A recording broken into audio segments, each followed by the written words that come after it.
Fala, meus queridos alunos da disciplina de contratos, tudo bem com vocês? Então, pessoal, vamos dar seguimento ao nosso estudo de contratos, especificadamente na disciplina de contratos em espécie.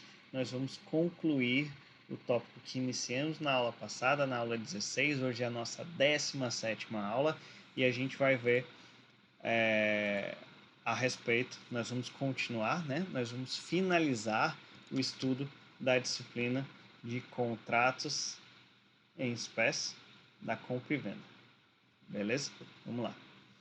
Bom, a gente parou no tópico, nós vimos 2 apontamentos, agora nós vamos ver os 2 apontamentos subsequentes, que o primeiro deles é da venda de bens sobre a administração.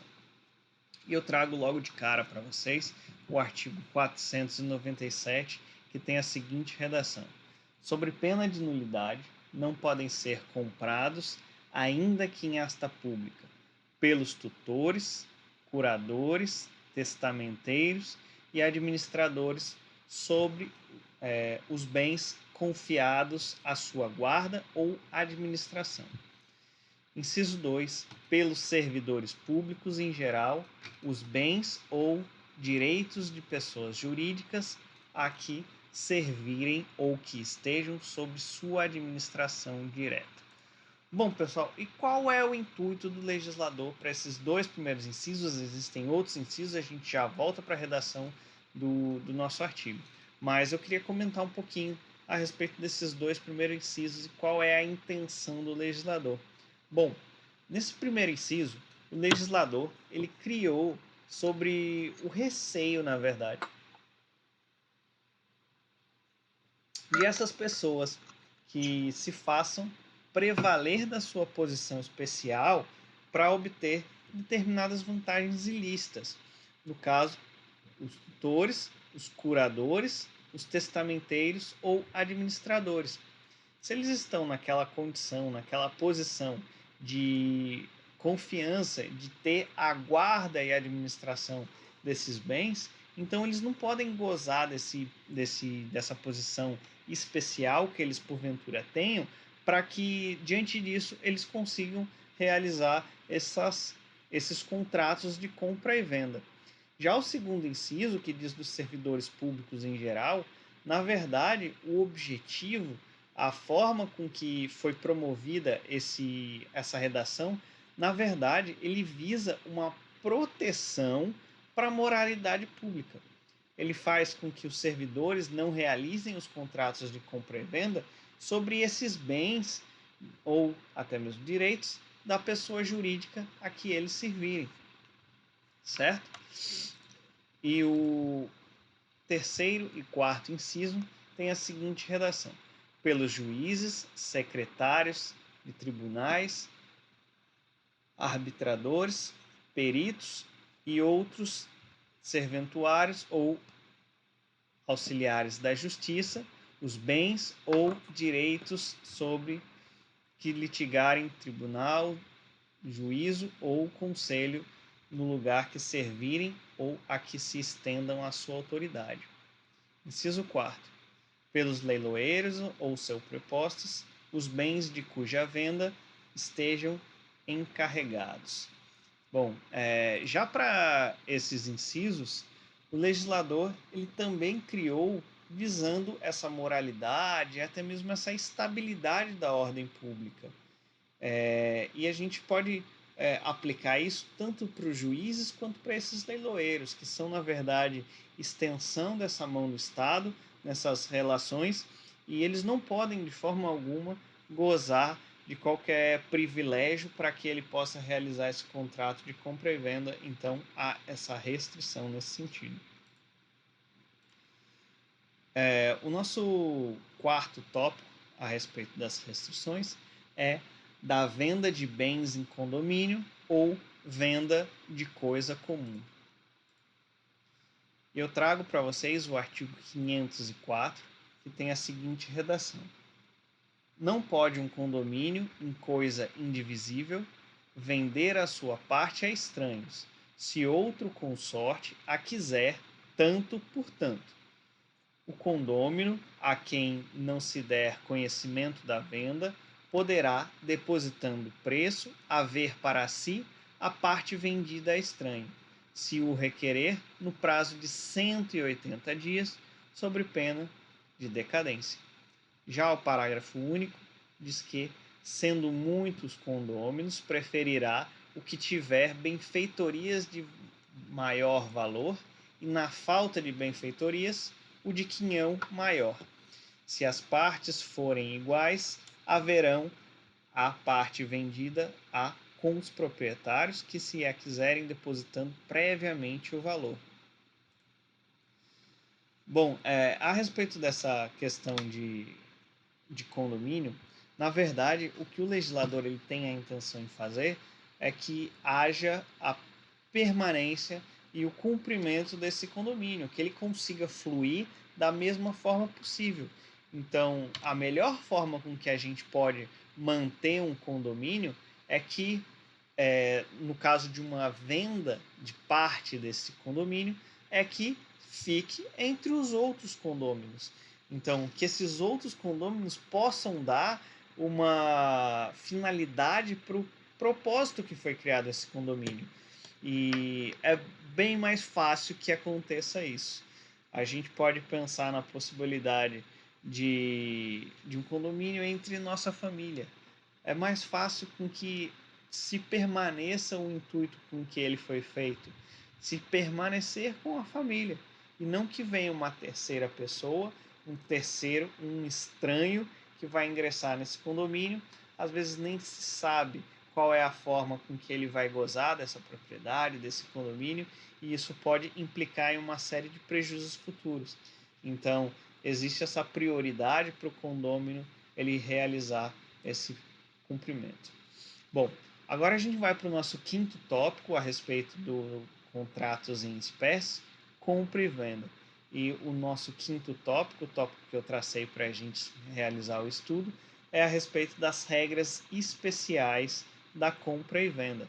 Bom, já vimos as exceções, vimos os elementos essenciais, os conceitos, a natureza jurídica. Agora eu acredito que já tem uma maior propriedade, um maior intelecto para a gente conseguir ingressar nessa parte especial, na parte que tem muitas especificidades. E a primeira que eu trago para vocês é a respeito da venda por amostra, por protótipos ou por modelo.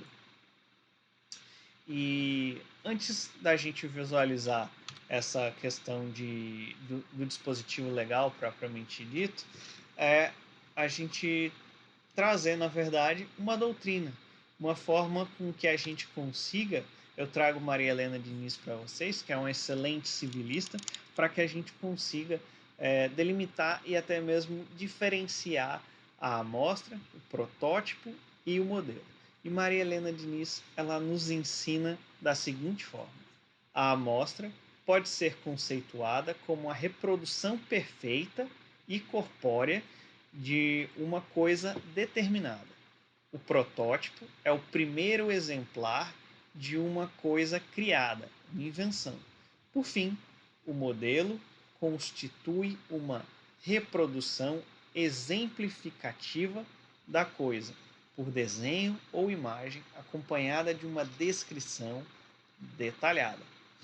Bom, eu acho que ficou bem claro para vocês essa questão de amostra, protótipo e do modelo. Se por acaso restou alguma dúvida, eu peço que vocês mencionem, pode ser aqui no YouTube, pode ser através do WhatsApp, do e-mail ou até mesmo do Moodle, que é a plataforma oficial da FACAP, tá bom? Vimos a parte conceitual, a gente já verificou quais são esses conceitos para cada um desses tipos, e um bom exemplo para esse tipo de contrato de compra e venda que eu posso citar para vocês são aqueles com base na promessa de entrega conforme mostruário.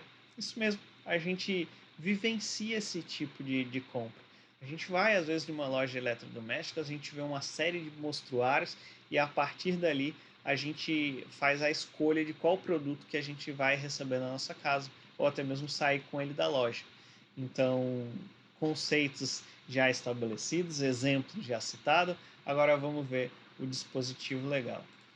E o dispositivo legal diz no seu artigo 484 da seguinte forma: se a venda se realizar à vista de amostras, protótipos ou modelos, entender-se-á que o vendedor assegura ter a coisa com as qualidades que ela corresponde.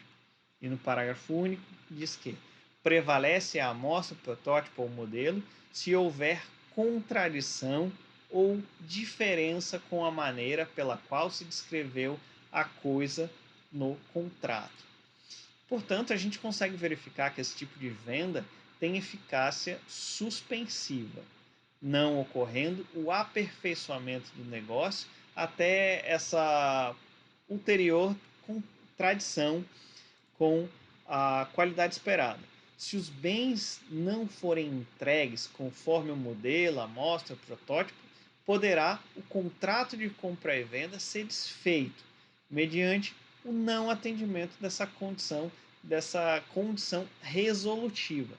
E essa questão, vocês já sabem, vocês estudaram isso na nossa segunda aula, na Teoria Geral dos Contratos, quando a gente estudou a escada pontiana. E aí, essa questão de condição resolutiva, ela está em qual plano da escada pontiana? Eu faço novamente a remissão para esse importante método de aprendizado e de estudo de contratos, que é a escada pontiana. E as questões, elas estão envolvidas, essa questão que a gente está tratando agora, ela está envolvida no plano da eficácia do contrato, ou seja, no terceiro degrau da escada pontiana, beleza? O segundo ponto que eu trago para vocês de condições especiais é a venda por medida, por extensão ou ad mensurem. Bom, a venda por extensão, por medida ou ad mensurem, ela tem previsão legal no artigo 500 do nosso Código Civil. Na compra e venda de um bem imóvel, poderão as partes estipularem o preço por medida de extensão, situação, em que essa medida passa a ser condição essencial ao contrato efetivo presente nesse tipo de venda, nesse tipo de contrato de compra e venda. E nessas hipóteses, a área do imóvel não é simplesmente enunciada ao contrário do que ocorre na venda ad corpus. Quando a gente fala de uma venda ad corpus, tem que ser estritamente o que está sendo anunciado. E esse imóvel, ele tem um corpo certo, determinado, independe das medidas específicas no instrumento, que são apenas enunciativas. Como exemplo de venda ad mensurem, pode ser citado o caso de contrato de compra e venda de um imóvel por metro quadrado. Ou seja, é quando realiza uma venda de um imóvel e você compra pela metragem, beleza? Vejamos. Artigo 500 diz: se na venda de um imóvel se estipular o preço por medida de extensão ou se determinar a respectiva área e esta não corresponder, em qualquer dos casos, a dimensão dada, o comprador terá o direito de exigir o complemento da área e, não sendo assim possível, o de reclamar a resolução do contrato ou abatimento proporcional ao preço. Bom, antes da gente ler o parágrafo primeiro, eu queria destacar para vocês e até mesmo promover uma reflexão para vocês. Pessoal, imagine na hipótese de você realizar um contrato nessa modalidade, nessa espécie, nessa condição especial de contrato. E você acaba, quando você receber o seu imóvel, você começa a fazer as medições para ver se está tudo correto da forma com que você contratou. E porventura você verifica que há alguns metros faltando. Diante disso, qual é a solução para esse caso? Vocês acham que, se porventura você chegar aí na construtora, na imobiliária, na pessoa que te vendeu esse apartamento e passou a metragem de forma incorreta, você acha que é fácil de solução? Você acha que o seu vizinho, por exemplo, se faltar uns 10 metros, você acha que deve levar para o lado o aparelho do seu vizinho por 10 metros? Não é tão fácil assim, né? É um tipo de solução que a gente acaba verificando na prática esta questão de resolução do contrato, se for algo que você realmente não queira, com aquela metragem que está de forma incorreta, você acaba resolvendo o contrato e a parte de indenização isso pode ser discutido, evidentemente, assim como a questão de eventual indenização no caráter supletivo também pode ser discutido. Mas o que a gente vê na prática com maior ocorrência é a questão do abatimento proporcional do preço. Você procura a construtora, a imobiliária ou quem porventura vendeu esse apartamento, realizou esse contrato de compra e venda e lá você expõe essa questão da metragem de forma incorreta e você acaba chegando ao entendimento do valor de metragem que deve ser devolvido para você ou até mesmo nem deve ser pago abatido desse valor que vai ser quitado ainda. Beleza?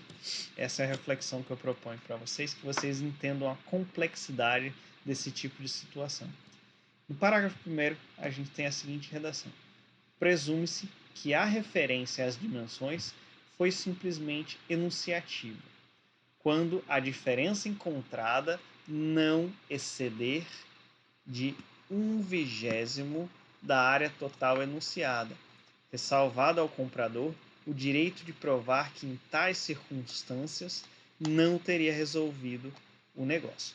Bom, a gente já sai de um plano que é um tanto quanto complexo do caput desse artigo, e quando a gente vai para o parágrafo único do nosso artigo 500, a gente consegue ver uma situação ainda mais complexa ainda, que a gente tem uma certa, eu diria que uma certa relativização desse valor, que a gente verifica que ele não está completo no que foi vendido, que é de 1/20 da área total. Por favor, grifem isso no seu vadimeco. E se por acaso conseguir provar que se soubesse dessa redução de que seja inferior a 1/20 da área total, esse negócio não teria sido resolvido. Você pode sim discutir, você na qualidade de comprador, você pode vir a discutir esse contrato, tá bom? E eu trago também o parágrafo 2º, e no parágrafo 2º diz o seguinte: se em vez de falta houver excesso, o vendedor provar que tinha motivos para ignorar a medida exata da área, caberá ao comprador a sua escolha: completar o valor correspondente ou devolver o excesso. E aí, é fácil devolver esse excesso? Não. O que a gente vê na prática é, na verdade, um complemento desse pagamento, tá bom? É o que a gente consegue visualizar. E a terceira situação diz: não haverá complemento de área nem devolução de excesso se o imóvel for vendido como coisa certa e discriminada, tendo sido apenas enunciativa a referência às suas dimensões, ainda que não conste de modo expresso ter sido a venda ad corpus. Bom, essa é o grande dilema das consultoras, da pessoa que mexe com imobiliária e também do que trabalha diretamente com venda de propriedade. Conseguir demonstrar que essa especificação do imóvel ele é apenas enunciativo, que ele não tem nenhuma força vinculatória no sentido de gerar a satisfação ou não desse comprador e desse vendedor. O nosso quarto ponto dessas questões especiais é a respeito da venda de coisas conjuntas. Bom, tal modalidade de contrato de compra e venda especial é o que possibilita a venda de coisas conjuntas. Mas, afinal, o que vem a ser coisas conjuntas? conforme determina o artigo 90 do Código Civil. Eu peço que você pause agora o nosso vídeo e vá para o artigo 90, que lá você vai conseguir ver que é quando. Pausou? Já leu? Então vai. Coisas conjuntas é quando há a universalidade de fato decorrente da autonomia privada. Por exemplo, um rebanho, biblioteca, herança, patrimônio como um todo. Vamos ver um artigo que, já que você entendeu o que são coisas conjuntas, vamos ver como que a lei trata essa venda. E o artigo 503 diz que, nas coisas vendidas conjuntamente, o defeito oculto de uma não autoriza a rejeição de todas. Ou seja, se você está comprando de forma conjunta, se apenas uma delas tiver algum problema, isso não vai desabilitar esse contrato que foi realizado. Ou seja, podemos concluir que, diante dos exemplos que eu disse lá em cima, eu vou remontar para os exemplos. Vocês se lembram? Bom, eu falei que era rebanho, biblioteca, herança, patrimônio como um todo, tá bom? Então vamos voltar para isso e aplicar nessa situação do artigo 503.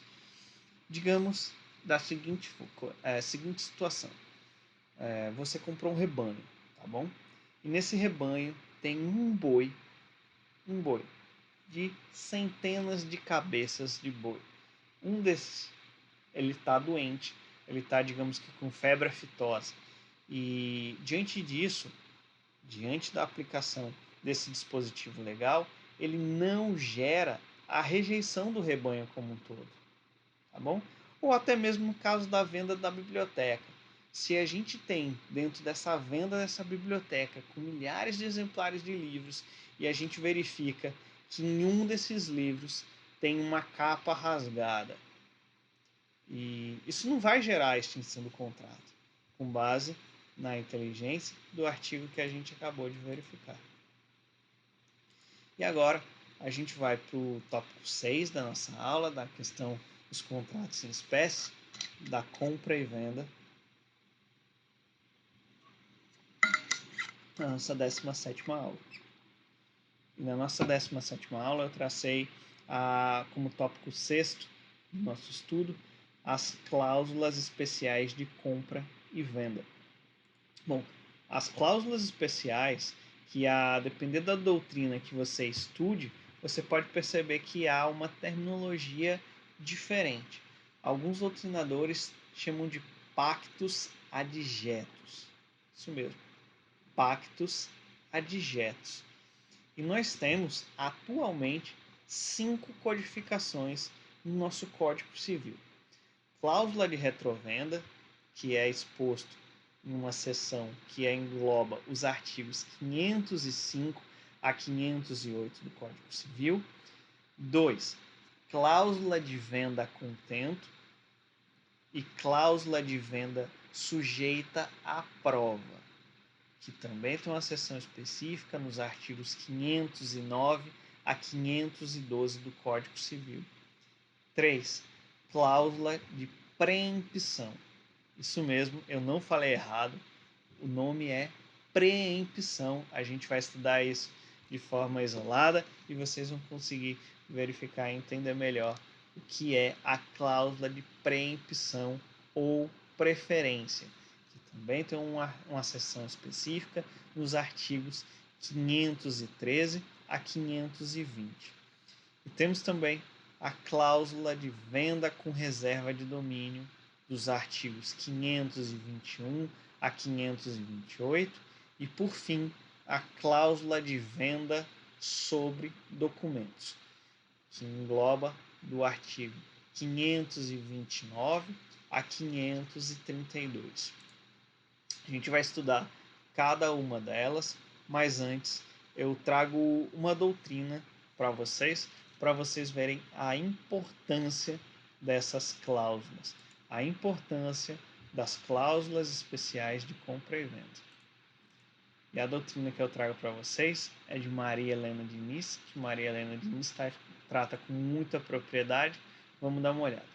O contrato de compra e venda, desde que as partes o consintam, vem muitas vezes acompanhado de cláusulas especiais, que embora não lhe retire os seus caracteres essenciais, alteram sua fisionomia, exigindo a observância de normas particulares, visto que esses pactos subordinam os efeitos de contrato a evento futuro incerto, tornando condicional o negócio. E a primeira cláusula especial, como eu já conversei com vocês, é a cláusula de retrovenda. E essa primeira cláusula especial é uma cláusula que a gente já tratou também na nossa aula. Eu já trouxe um exemplo para vocês e expliquei de forma rasteira o que vem a ser retrovenda. E é um instituto que também é chamado de cláusula ou direito de retrato, ou até mesmo pactum de retrovendo. É um pacto acessório, adjeto ao de compra e venda, por meio de qual a gente consegue fazer com que o vendedor resguarde a prerrogativa de resolver o negócio, restituindo o preço recebido e reembolsando as despesas feitas pelo comprador. Trata-se, portanto, de uma condição resolutiva expressa, que submete o negócio jurídico da compra e venda a um evento futuro incerto, segundo o interesse do vendedor em reaver esta coisa, aliado ao oferecimento desse valor adequado para essa restituição e também do reembolso de todas essas despesas.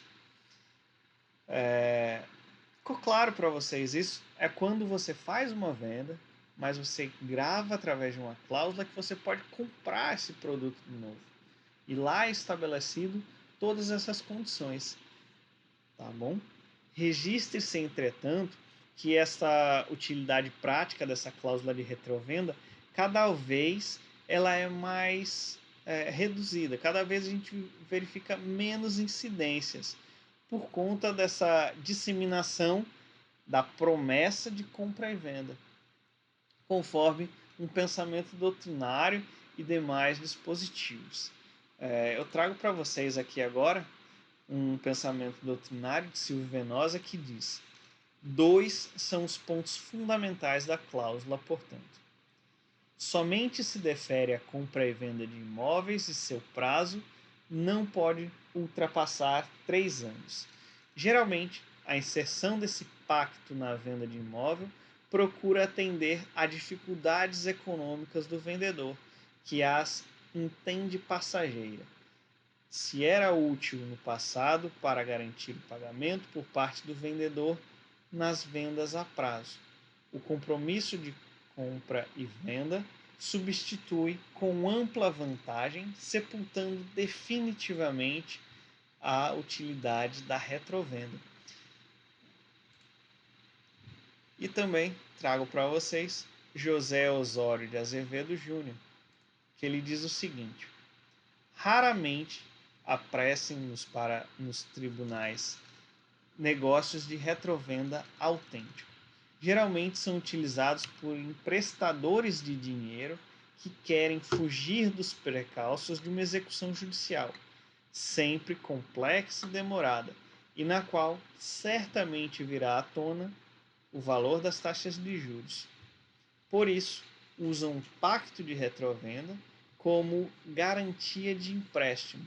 Se o devedor não conseguir pagar e não exercer o direito de recompra, a coisa vai ficar definitivamente na titularidade desse comprador. Então, conforme a gente depende desses dois importantes doutrinadores, a gente vê que a cláusula de retrovenda está fadada à extinção. Tá? E eu trago para vocês aqui também um importante artigo, que é o artigo 505, que diz que o vendedor de coisa imóvel pode reservar-se o direito de recomprá-la, no prazo máximo de decadência de 3 anos, restituindo o preço recebido e reembolsando as despesas do comprador, inclusive as que, durante o período de resgate, se efetuaram com a autorização escrita ou para a realização de benfeitorias necessárias. Nesse ponto, eu quero que vocês se atentem para dois trechos importantes desse artigo e que é objeto de muitas questões. A primeira delas é a respeito de qual tipo de coisa que pode incidir esta cláusula especial de retrovenda. E a gente vê logo no início que o vendedor de coisa imóvel, portanto, peço que vocês façam esse grifo, que vocês grifem essa questão de coisa imóvel. E o segundo trecho do artigo, o segundo trecho importante desse artigo, é que a fixação dessa questão prazal, que é um prazo de decadência com um prazo máximo de 3 anos, tá bom? Um outro artigo importante a respeito dessa questão de retrovenda é o artigo 506, que diz o seguinte: se o comprador se recusar a receber as quantias a que faz jus, o vendedor pode exercer o direito de resgate, as depositará judicialmente. Então, vai caber ao vendedor, caso ele queira fazer esse resgate, caso ele queira fazer essa compra, essa restituição dessa propriedade dele. Então, se ele ofertar isso para o comprador, ele pode fazer, então, mediante a força judicial. Basta ele depositar o valor que foi acordado nessa cláusula para que, assim, o juiz compulsoriamente o faça cumprir com o pacto que ele acordou. O outro artigo, o outro trecho interessante que eu faço para vocês é o artigo 508, que diz: se há uma ou mais pessoas couber o direito de retrato sobre o mesmo imóvel ou só uma o exercer, poderá o comprador intimar as outras para que nelas acordem, prevalecendo o pacto em favor de quem haja efetuado o depósito, contanto que seja integral.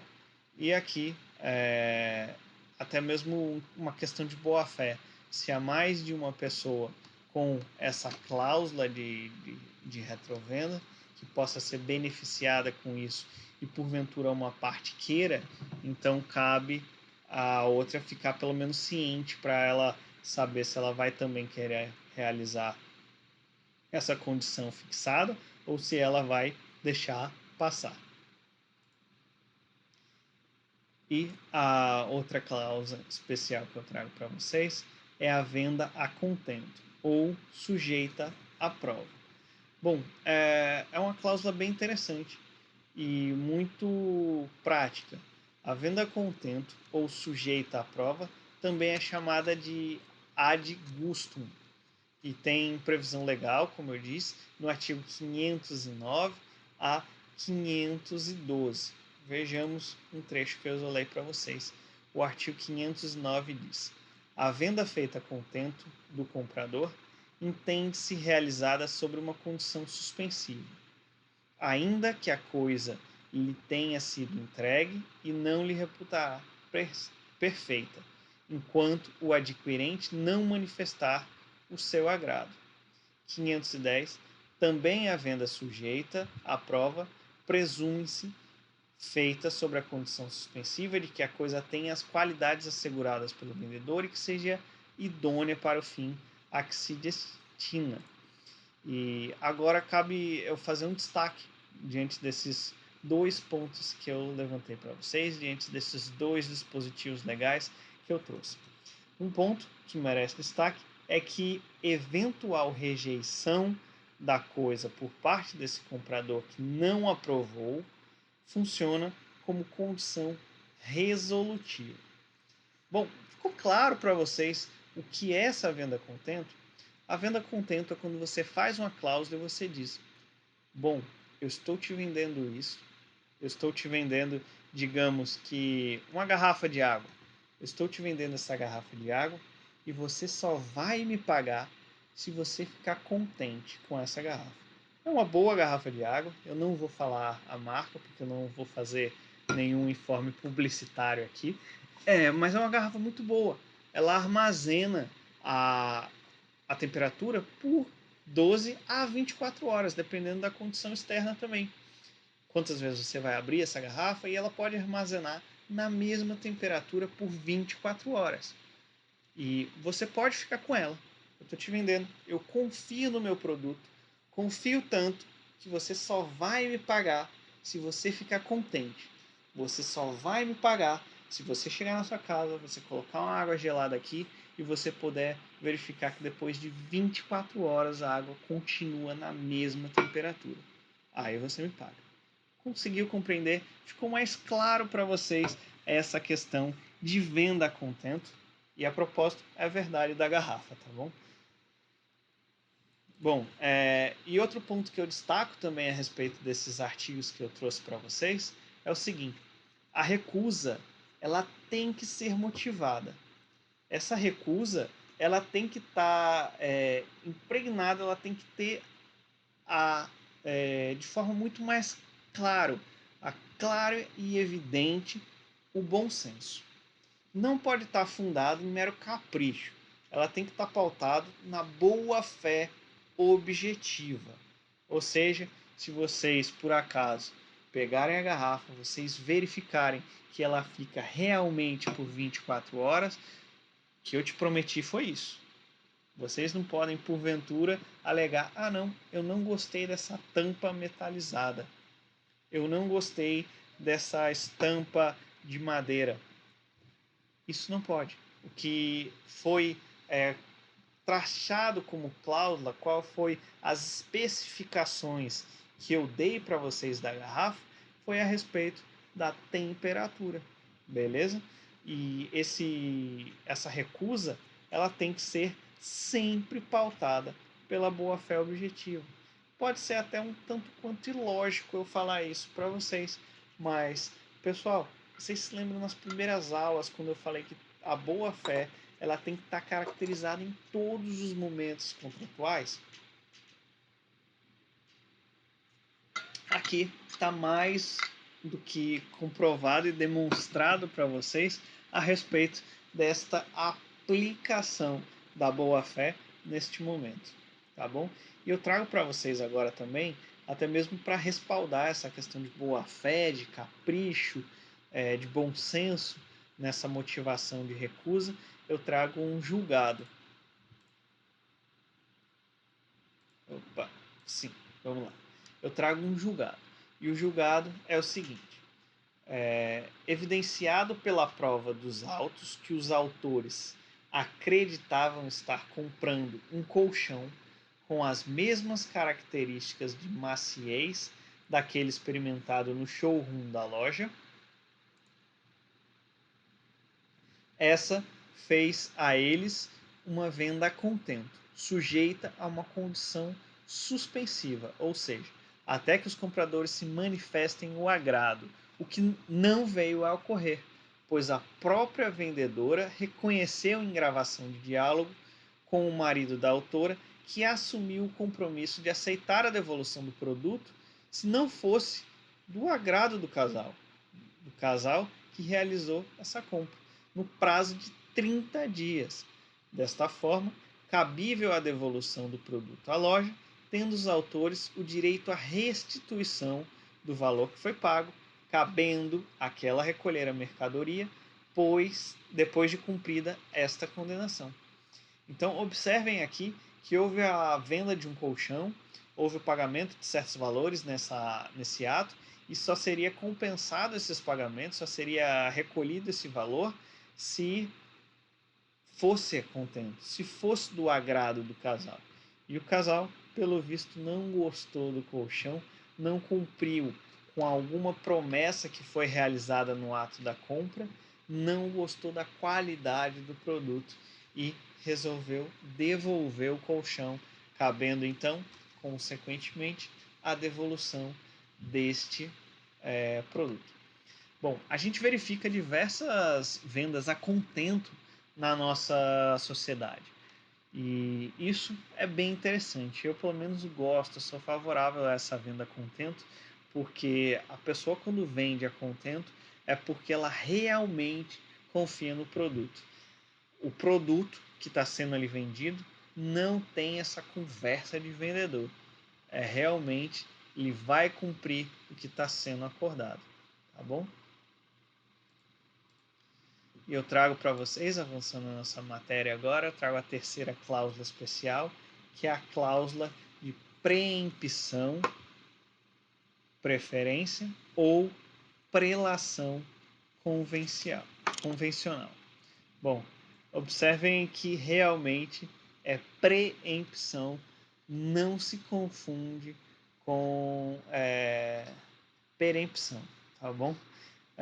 Aqui a gente verifica essa cláusula, essa aplicação dessa cláusula, que é aquela pela qual o comprador de um bem móvel ou imóvel, eu vou repetir, de um bem móvel ou imóvel, diferente da nossa primeira cláusula que a gente viu que era apenas para imóvel, tá?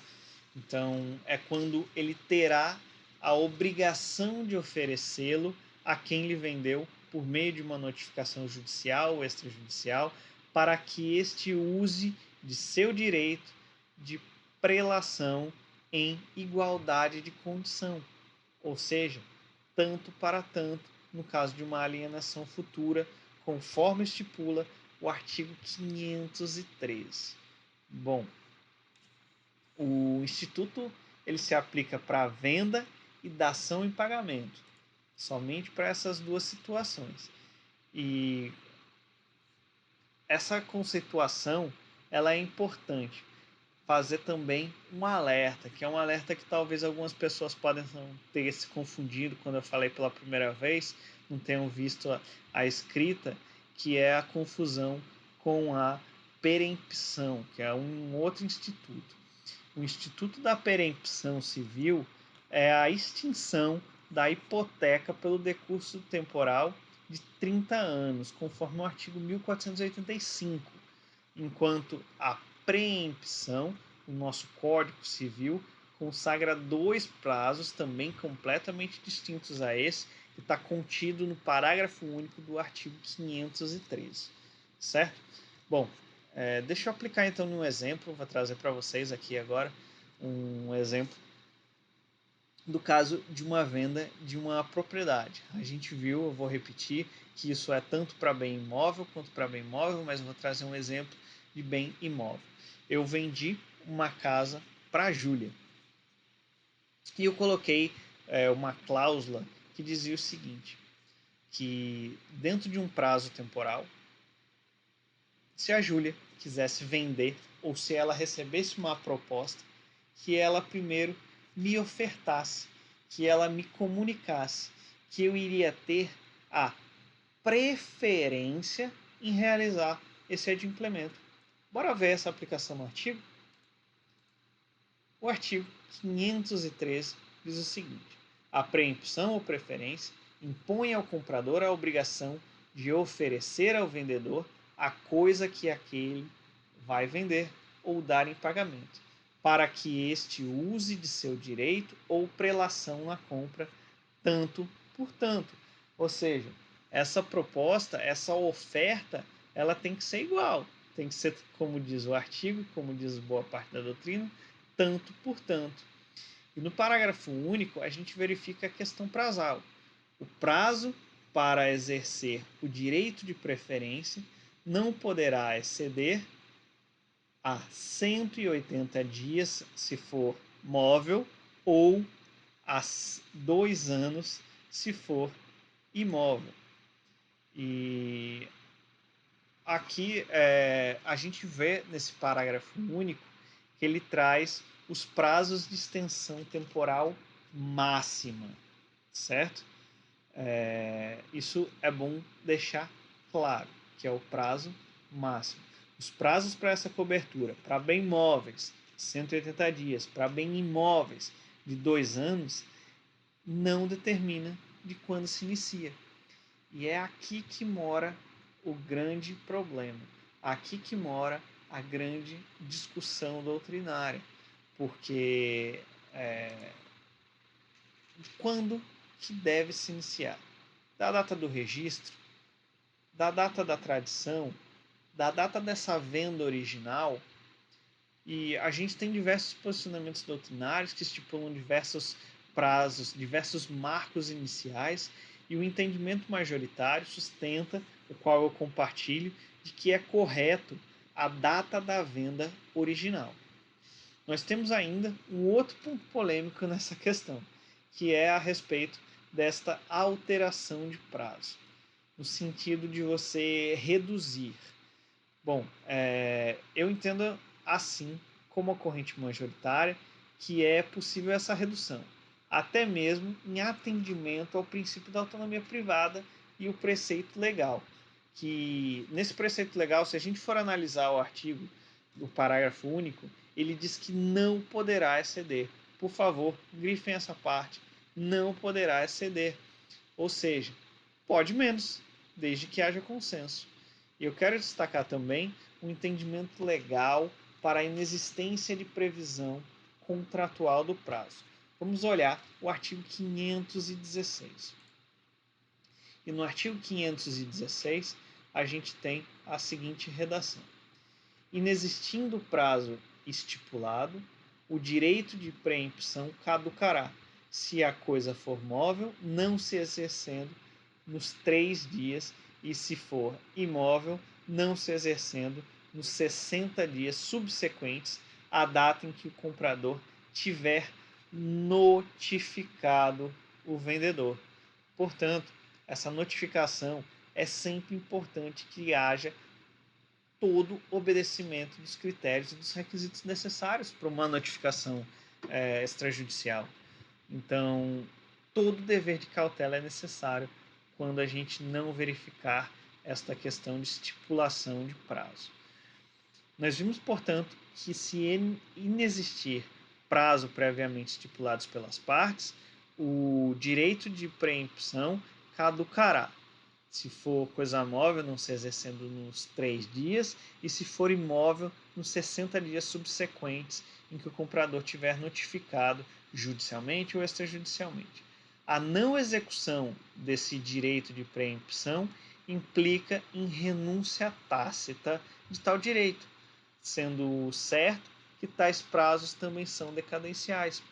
Ou seja, se você fez todo o cumprimento, se você fez todo o rigor nesta notificação, seja ela judicial ou extrajudicial, e mesmo assim essa pessoa sequer respondeu à sua notificação, então a gente tem um entendimento, uma implicação e uma renúncia tácita de tal direito.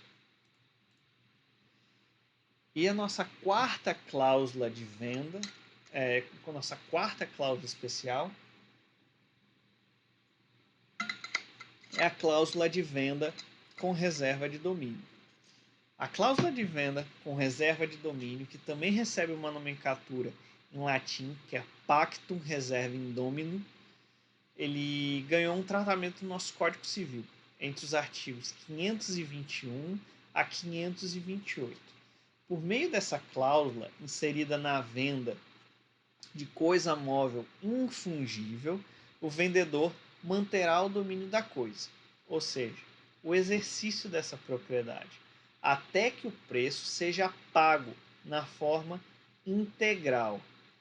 Eu concordo com vocês de que podem estar pensando que essa cláusula são bem semelhantes às cláusulas essenciais. Mas existem uma série de diferenças.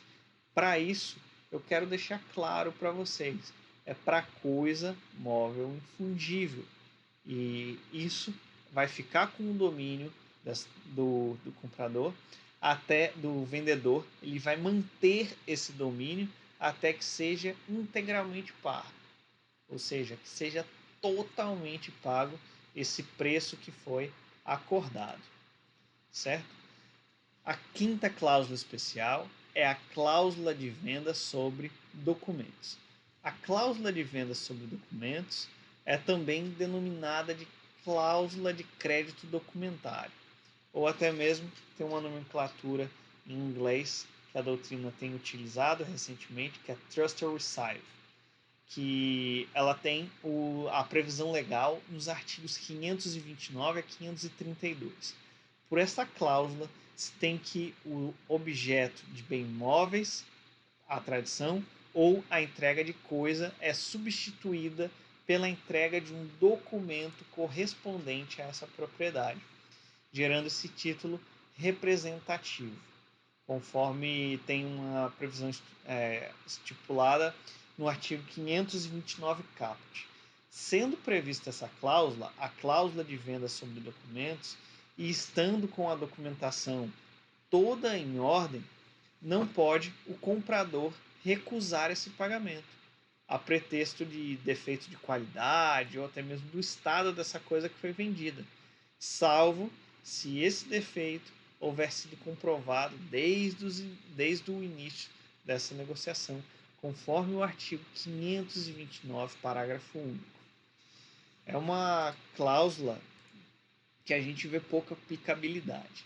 Eu destaco para vocês o artigo 529, que diz o seguinte: na venda sobre documento, a tradição da coisa é substituída pela entrega de seu título representativo e dos outros documentos exigidos pelo contrato, ou, no silêncio deles, pelo uso, achando-se a documentação em ordem, e não pode o comprador recusar o pagamento, a pretexto de defeito de qualidade ou de estado de coisa vendida, salvo se o defeito já houver sido comprovado. Bom, pessoal, era isso que eu tinha para falar com vocês. A gente traçou de conceitos, a gente falou natureza jurídica, elementos essenciais, restrições, cláusulas especiais. A gente falou bastante aqui de contratos de compra e venda. Utilizamos 2 aulas para tratar dos contratos de compra e venda, dada a importância e aplicabilidade na nossa sociedade. E para a próxima aula, a gente vai continuar o estudo dos contratos em espécie, mas a gente vai alterar a modalidade. A modalidade que a gente vai estudar para a próxima aula é a modalidade da troca ou permuta. E também veremos o contrato estimatório.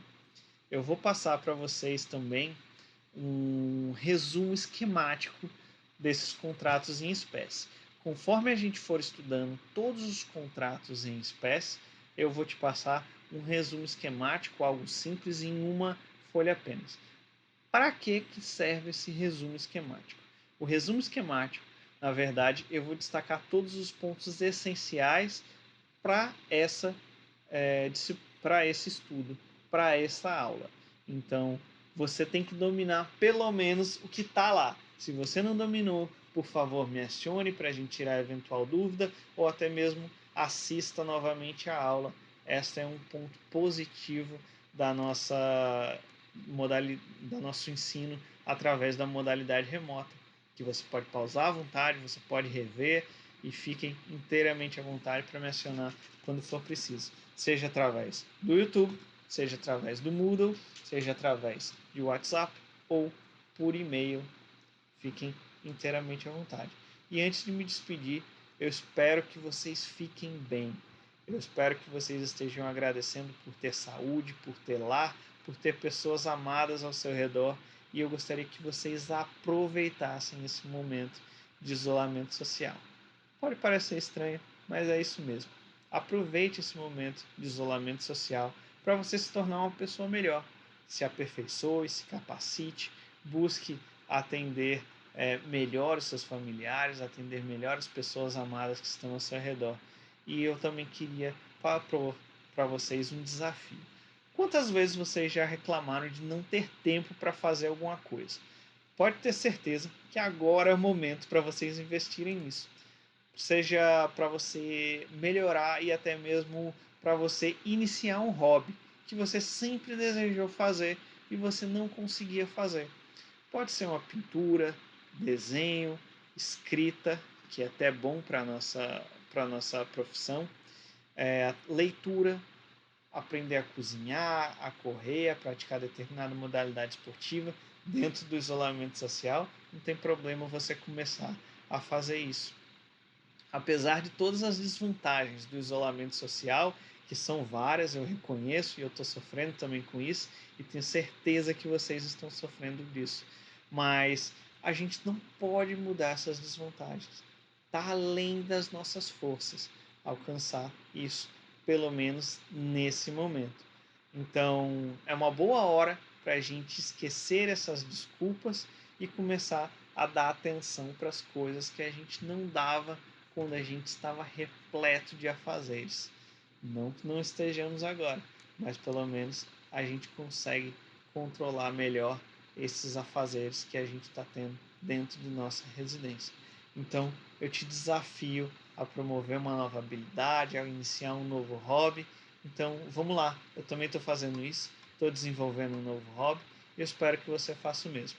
Então, até a próxima semana e vamos em frente. Pessoal, conte comigo. Até a próxima.